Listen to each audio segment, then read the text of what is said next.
जय हिंद।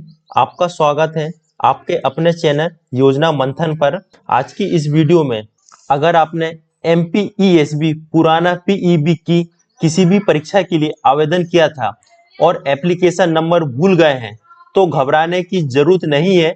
इस वीडियो में हम बताएंगे कि सिर्फ प्रोफाइल नंबर से एप्लीकेशन नंबर कैसे निकाला जा सकता है।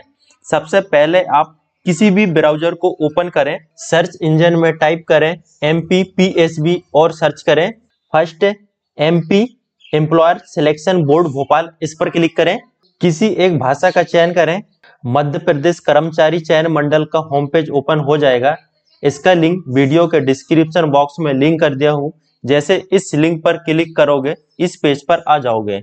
ऑनलाइन फॉर्म, इस पर क्लिक करें। नीचे स्क्रॉल करें। प्रोफाइल संख्या से आवेदन संख्या खोजने के लिए इस पर क्लिक करें। प्रोफाइल पंजीयन क्रमांक इंटर करें। डेट ऑफ बर्थ सेलेक्ट करें। प्रोफाइल पासवर्ड इंटर करें। आंसर इंटर करें। आगे बढ़ाए, इस पर क्लिक करें। एग्जाम का नाम दिखाई देगा आपने जिसके लिए अप्लाई किया है। साइड में एप्लीकेशन नंबर है। आप जिस एग्जाम के लिए एप्लीकेशन जानना चाहते हो उसके नाम के सामने एप्लीकेशन नंबर लिखा हुआ आप देख सकते हो। इस वीडियो में कोई भी सवाल हो कमेंट सेक्शन में कमेंट करके पूछ सकते हैं। मिलते हैं फिर एक न्यू वीडियो के साथ, तब तक जय हिंद।